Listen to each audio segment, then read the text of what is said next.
কলকাতা নির্বাচন কমিশনের দপ্তরের সামনে তামাম বিক্ষোভ তৃণমূল কংগ্রেসের কর্মী সমর্থকদের, এবং সেই ছবি আমাদের এই সময় লাইভের দর্শকদের সামনে তুলে ধরছি। রীতিমতো পতাকা তুলে তারা স্লোগান দিয়ে বিক্ষোভ দেখাচ্ছেন তৃণমূল কংগ্রেসের কর্মী সমর্থকরা, এবং এই যে বিক্ষোভ, সেই বিক্ষোভ তারা বেশ কিছুক্ষণ ধরে দেখাচ্ছে। এবং কয়েকদিন ধরেই মমতা বন্দ্যোপাধ্যায়, অভিষেক বন্দ্যোপাধ্যায় সহ তৃণমূল কংগ্রেসের শীর্ষ নেতারা তারা বারবার বলছে নির্বাচন কমিশন তুগলকি আচরণ করছে, বিজেপির হয়ে কাজ করছে, সেই অভিযোগ তুলছে কিন্তু মমতা বন্দ্যোপাধ্যায়, অভিষেক বন্দ্যোপাধ্যায় সহ তৃণমূল কংগ্রেসের শীর্ষ নেতারা। এবং আজ আমরা দেখছি যে তৃণমূল কংগ্রেসের কর্মী সমর্থকরা তারা কিন্তু রীতিমতো বিক্ষোভ দেখাচ্ছেন সিও অফিসের সামনে। এবং একদিকে যেমন নাম বাতিলের প্রতিবাদ, অন্যদিকে একের পর এক আমলাদের সরানো হচ্ছে, বদলি করা হচ্ছে, এবং আজও কিন্তু আমলাদের বদলি করা হয়েছে।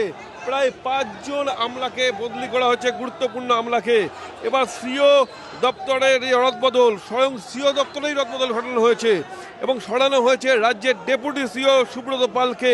তার জায়গায় এলেন নতুন ডেপুটি সিও রাহুল নাথ।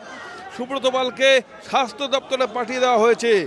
এরই সঙ্গে সরানো হলো নরেন্দ্রনাথ দত্ত অ্যাডিশনাল সেক্রেটারিকে, ও সুপ্রিয় দাস অ্যাডিশনাল সেক্রেটারি, তাকেও সরানো হলো, এবং জয়েন্ট সেক্রেটারি মিঠু সরকারকেও সরিয়ে দেওয়া হলো।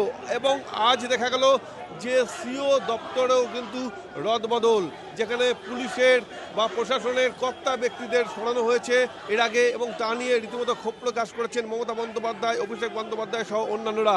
এবং আজ খোদ সিও দপ্তরে কিন্তু রদবদল ঘটল, এবং তাকে কেন্দ্র করে একদিকে যেমন নাম বাতিলের প্রতিবাদ, অন্যদিকে যে আমলাদের যে সরানো একের পর এক, তা নিয়ে রীতিমতো ক্ষোভে ফেটে পড়েছেন তৃণমূল কংগ্রেসের কর্মী সমর্থকরা।